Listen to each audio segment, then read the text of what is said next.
జై శ్రీరామ్. పాహిమాం రక్షమాం. ఇప్పుడు మన్ని తేజస్విని గురువు గారు ఏదైనా ఒక నీతి పద్యం చెప్పండి అన్నారు. అలాగే తల్లి, నీతి పద్యాలు మనకు అనేక ఉన్నాయి. భద్రాశ్వరుడి శుభశతకంలో నుంచి ఒక పద్యం చెప్పుకుందాం. ఆకొన్న కూడి అమృతము, ఆకొన్న కూడి అమృతము, తోకోక ఇచ్చువాడే దాత దరిత్రిని, తోకోక ఇచ్చువాడే దాత దరిత్రిని, సోకూర్చువాడే మనుషుడు, తేకువ గలవాడి వంశ తిలకుడు స్థిరముగా సుమతి. ఇది ఇక్కడ మనకు మొదట కొంచెం అంతరాయం వచ్చింది. ఇప్పుడు మరలా చెప్పుకుంటున్నాం. ఆ కొన్న కూడి అమృతం, తాకొకరించువాడు దాత దరిత్రిని, తేకువ గలవాడే వంశ తిలకుడు స్థిరముగా సుమతి, సోకూర్చువాడే మనుషుడు. అంటే సుమతి ఈ పద్యం చెప్తుందంటే, మానవులు అనేక రుచులకు అలవాటు పడి ఆకలి లేనప్పుడు కూడా కావాల్సినంత తింటూ ఉంటే అది ఆరోగ్యాన్ని చెడగొడుతుంది. అదేవిధంగా ఆకలేసినప్పుడు మాత్రమే తిను, ఆరోగ్యంగా ఉంటాం.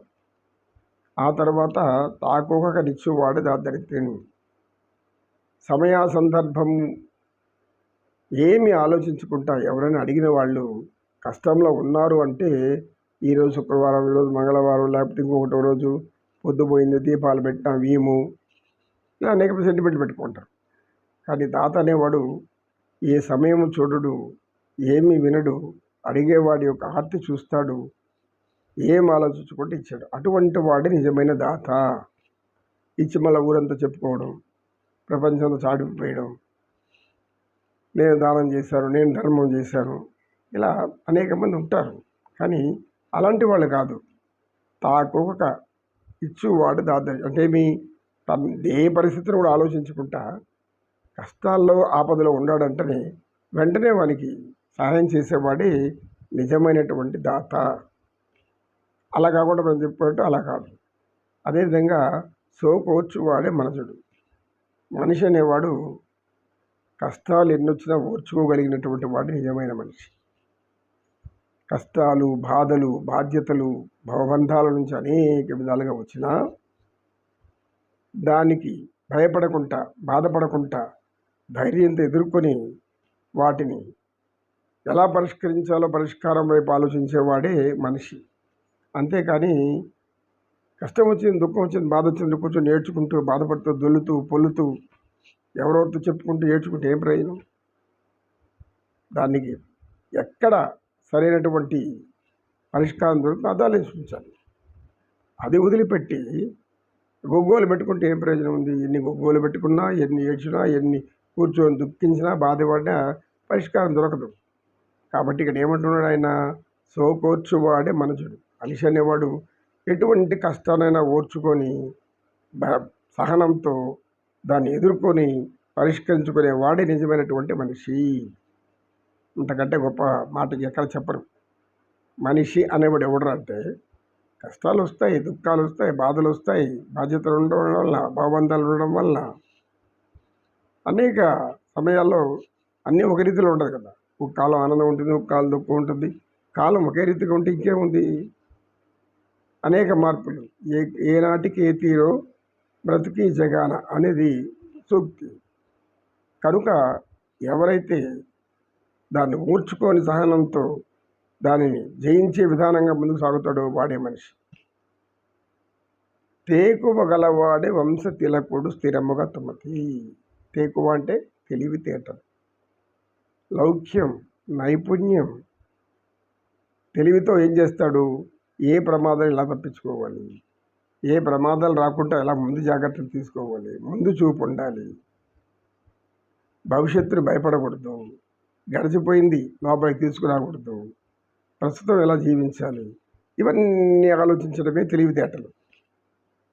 ఎవరితో ఎలా ప్రవర్తించాలి, ఎవరితో ఎలా మనం మాట్లాడాలి, ఇవన్నిటినీ సమయానుకూలంగా, సమయ సందర్భంతో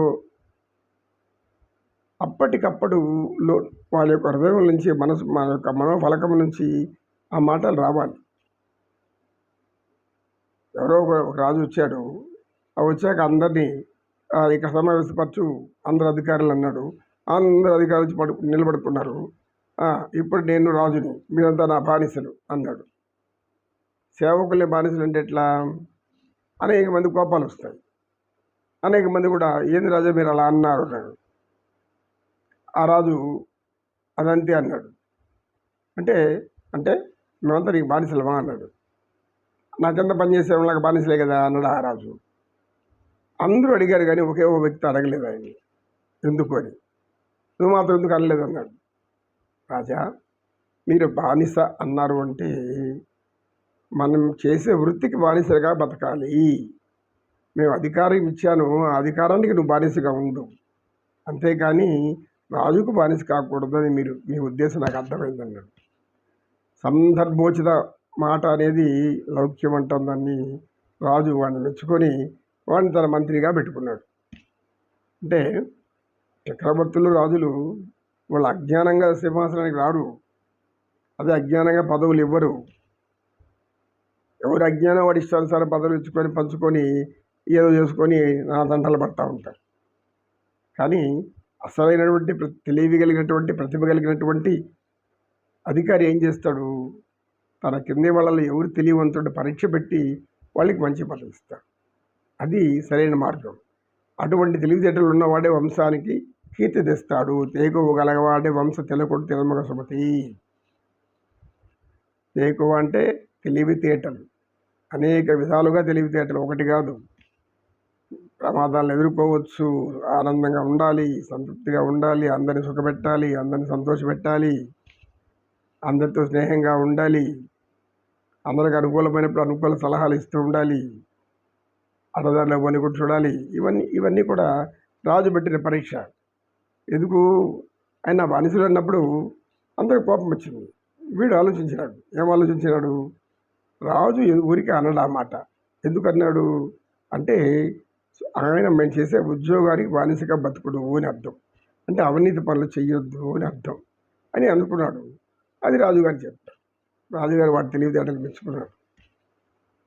కనుక ఇలాంటి వాడు రాజ్యంలో ఒకడుంటే రాజ్యం పేరు వస్తుంది, ఇంటికి పేరు వస్తుంది, తల్లిదండ్రులకి పేరు వస్తుంది, ఉన్నతమైనటువంటి పేర్లు వస్తాయి. నేను కనుక ఈ పద్యం అద్భుతమైన పద్యము. ఆ కొన్న కోడి అమృతము కోగొగ ఇచ్చువాడే దాత దరిత్రిని సో కూర్చువాడే మనుషుడు తేకువ కలవాడి వంశ తెలకుడు స్థిరముగ తుమతి. నమో నారాయణ. కృష్ణం వందే జగద్గురుం. శ్రీకృష్ణం వందే జగద్గురుం.